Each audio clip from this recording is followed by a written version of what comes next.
So I think I'd like to first start with the concept of digital biomarkers to begin with. I think that one of the things that we need to recognize is there's probably going to be different classes of digital biomarkers, just like there are different classes of blood-based biomarkers, right?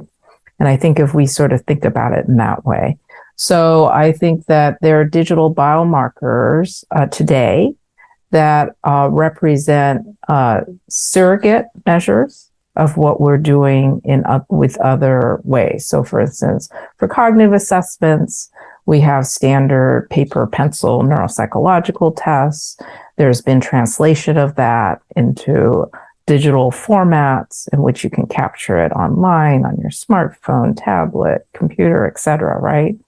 But they largely give you the same type of data that the paper and pencils. They might do it with a little bit more granularity, a little bit more accuracy, but nonetheless, they pretty much parallel what our paper and pencil have done.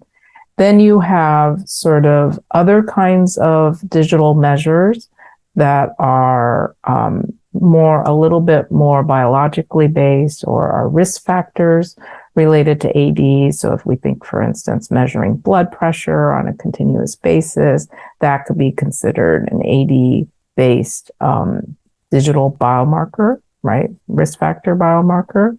But that also very much parallels what we already understand as the traditional biomarkers. What I think still needs to be done, much work still needs to be done, is defining a new class of digital biomarkers. And these are really the ones that aren't tied or necessarily even highly correlate with what we think of as traditional biomarkers. And there's a real challenge, actually, in developing these kinds of new biomarkers because they shouldn't necessarily be validated against, quote unquote, gold standard biomarkers, right? So I like to sort of make sure that we have those differentiations in place. We've done a much better job in pushing forward digital biomarkers that equate highly with gold standard biomarkers or gold standard assessments, and we call those digital biomarkers. And I think the challenge is, how do we move forward now with a new class of digital biomarkers that take us beyond what we're able to do currently?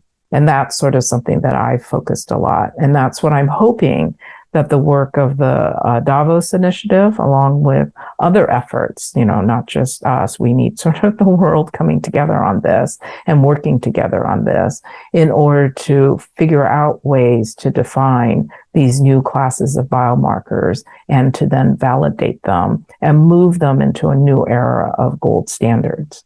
And I always like to now use the concept of space exploration and really harness sort of that vision and that capacity to take risks and go forward with big vision in which there is no predetermined roadmap.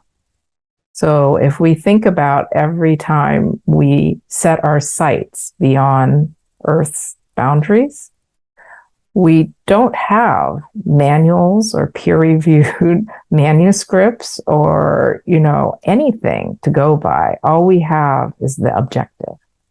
And then together, the scientific community comes together, and it's multi-sector, right? It's not just the research, the academic community, it's along with the private industry community.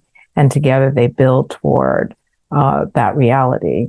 And we are seeing pictures coming off of the telescope these days that are just astounding. And so I like us to maybe get some of our inspiration from them.